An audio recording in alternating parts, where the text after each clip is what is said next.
Olá pessoal, estou aqui para mais uma aula de Biologia e hoje eu vou falar sobre os tipos sanguíneos, começando com o sistema ABO. Vocês sabem que muitas pessoas, após uma transfusão de sangue, passam por alguns problemas, alguns acidentes ocorrem após essa transfusão. E são esses acidentes que nós vamos estudar hoje. Por que eles acontecem? Preocupado com isso, o cientista começou a estudar quais eram as diferenças entre os tipos sanguíneos. E hoje nós vamos conhecer um pouquinho mais sobre o nosso sangue. Então, observem alguns tipos de transfusões. Quando nós misturamos sangue de duas pessoas diferentes em uma lâmina, observem que existem duas reações, uma reação de aglutinação e uma reação de não aglutinação. Quando é que ocorre a reação de aglutinação? A aglutinação acontece quando eu tenho uma reação entre o antígeno e o anticorpo.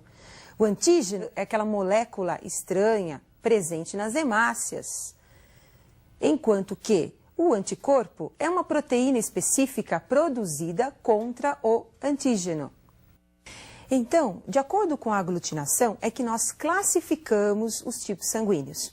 Então, observem a tabela para vocês perceberem alguns tipos sanguíneos. Então, nós temos lá, o sangue pode ser tipo A, quando ele apresenta o antígeno ou aglutinogênio na hemácia, que nós vamos chamar de A. Esse sangue tipo A produz o anticorpo, que é a aglutinina. No seu plasma sanguíneo, que é a parte líquida do sangue, no soro, nós vamos encontrar o anti-B. Uma pessoa que tem o tipo sanguíneo B apresenta o antígeno, o aglutinogênio na hemácia, do tipo B. E o anticorpo é o anti-A. Assim também como nós vamos encontrar pessoas do tipo AB, onde tem os dois tipos de antígenos, o A e o B. Então, o aglutinogênio A e B. Não apresenta o anticorpo no seu soro. Então, não tem nem anti-A e nem anti-B. E o O? O O, como não tem, também chamado de zero, como ele não tem aglutinogênio na sua hemácia, então nós vamos encontrar no seu soro a presença de anti-A e também do anti-B. Então, percebam, os dois tipos de aglutinogênios que nós encontramos na hemácia, A e B. Os dois tipos de aglutininas, anti-A e anti-B. Com isso, nós temos o quadro de transfusão sanguínea. Quem é O pode doar o seu sangue para todos os tipos sanguíneos. Quem é A pode doar o seu sangue para o A e para o AB. Quem é B? Para ele mesmo e também para o AB. E quem é AB? O AB pode receber de todos os tipos sanguíneos, porém só pode doar o sangue para o AB. Então nós podemos chamar o O de doador universal, porque o O é aquele tipo sanguíneo que pode doar o seu sangue para todos os outros tipos de sangue, porque ele não apresenta aglutinogênio. Então, na hora que o doador do tipo O mandar as hemácias para um receptor do tipo A, por exemplo, o A ele tem anti-B. Como o O não tem nenhum aglutinogênio, então, com certeza, ele poderá receber o tipo O, já que não tem nenhuma proteína estranha, não tem nenhum antígeno. Da mesma forma, o AB. O AB é o receptor universal, por quê? Porque ele não tem nenhuma aglutinina, não tem nem anti-A e nem o anti-B. Então, ele vai poder receber hemácias do A, hemácias do B, hemácias do O, porque ele não vai aglutinar nenhum desses tipos de hemácias, já que nós não temos aí a presença no seu plasma sanguíneo das aglutininas. Agora, como é que se determina uma pessoa do tipo A, do tipo B, O ou AB? Essa determinação é feita através da herança genética. Então, observem os genes que determinam os tipos sanguíneos. A herança, ela é realizada por 3 genes, 3 alelos. O isão A forma o aglutinogênio A. Isão B forma aglutinogênio B. E o izinho não forma aglutinogênio. Com isso, nós temos o tipo A, produção do aglutinogênio A, apresenta genótipos do tipo isão A, percebam, os dois genes são iguais, então eu chamo de homozigoto. Ou o genótipo isão A, izinho. Agora nós temos um genótipo heterozigoto. O isão A, que é dominante, e o izinho, que é o recessivo. A pessoa do tipo B também pode ser homozigota, isão B, ou hétero, isão B, izinho. E quem é a AB? Tem que apresentar os dois alelos, o isão A e o isão B. E o O, como nós não temos a produção do aglutinogênio, existe uma ausência na sua produção, então o genótipo é recessivo, izinho, izinho. Então percebam que o AB, ele apresenta codominância, tem que ter o A e o B. Enquanto que o O, ele apresenta genes recessivos. Além do sistema ABO, nós também vamos estudar o sistema RH. É outro tipo sanguíneo muito importante. Eu gostaria que vocês acompanhassem um esquema que eu preparei para vocês conhecerem um pouquinho mais sobre o sistema RH. O fator RH foi estudado quando perceberam que injetando o sangue do macaco, que vocês estão observando aí, do rhesus, quando a hemácia do rhesus foi injetada no coelho, perceberam a produção de anticorpos do tipo anti-RH. O anti-RH produzido foi devido à presença do antígeno, conhecido como fator RH por causa do rhesus. Percebemos que quando misturamos hemácias de uma pessoa com o soro anti-RH, ocorre aglutinação, quer dizer, as hemácias ficam grudadas. Como as hemácias estão grudadas, essas pessoas são chamadas de positivas.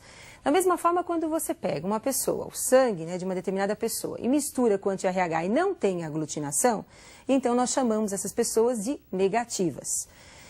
Então, as pessoas positivas aglutinam o seu sangue em presença do anti-RH, porque elas apresentam o fator RH.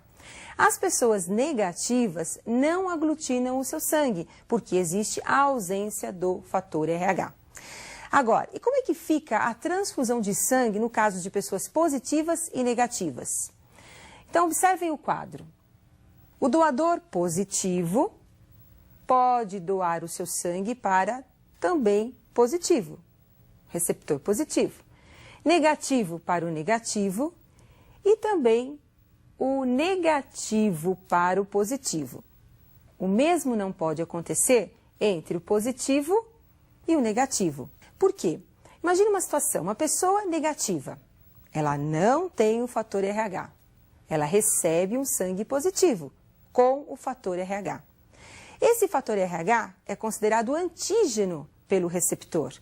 E esse receptor passa a produzir o anti-RH, a aglutinina anti-RH, que é o anticorpo.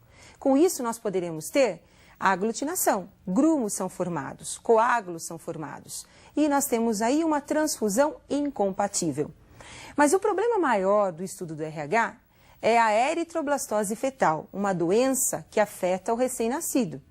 E é sobre essa doença que nós vamos conversar um pouquinho. Observem o esquema que eu preparei para vocês. A eritroblastose fetal ocorre quando a mãe é negativa, o pai é positivo e o filho positivo. Então, nós temos a primeira gestação.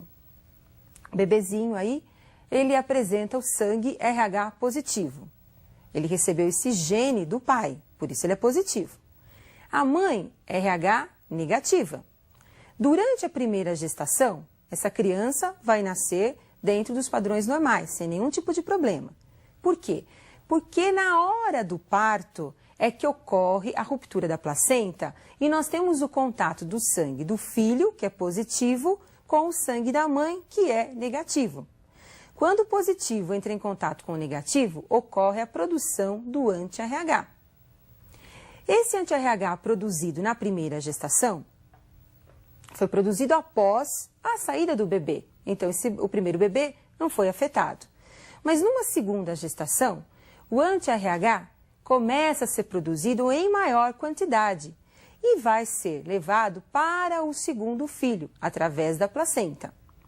Se o segundo filho for positivo, como o exemplo que nós colocamos aí para vocês, o anti-RH produzido pela mãe durante essa gestação vai ser levado através da placenta para o filho e vai provocar a destruição das hemácias do filho. Essa destruição leva a várias consequências, desde uma surdez até a própria morte do bebê. Esse quadro é o que nós chamamos de eritroblastose fetal. Então, pessoal, olha, então não pode esquecer, a eritroblastose fetal só vai acontecer quando a mãe é negativa, o pai é positivo. Lembrando que na primeira gestação, o filho não desenvolveu a doença porque a mãe não havia recebido nenhuma transfusão sanguínea. Então, ela é negativa, não tem anti-RH. Observe então a tabela com os genótipos das pessoas positivas e negativas. Então, nós temos as pessoas que são positivas apresentam o genótipo R1, aí representado como R1Hzinho, por causa do rhesus, ou também Dzão. Mas a pessoa positiva pode ser híbrida, heterozigota. Então, ela pode ser Rzinho ou Dzão. E o negativo? O negativo, ele é recessivo. Rzinho ou Dzinho. Então, percebam, o pai positivo e a mãe negativa, com o nascimento de um filho positivo, ele herdou o gene do seu pai. Se nós tivéssemos um casal onde o pai é negativo, mãe negativa, todos os filhos serão negativos. Com isso, nós não vamos ter nenhum tipo de problema em relação à eritroblastose fetal. Mas você tem que aprofundar um pouquinho mais sobre esse assunto. E eu espero que você possa conhecer um pouquinho mais sobre os cruzamentos do sistema ABO e RH, porque esse assunto é muito importante para você. E eu aguardo você para a nossa próxima aula de Biologia. Até mais, pessoal!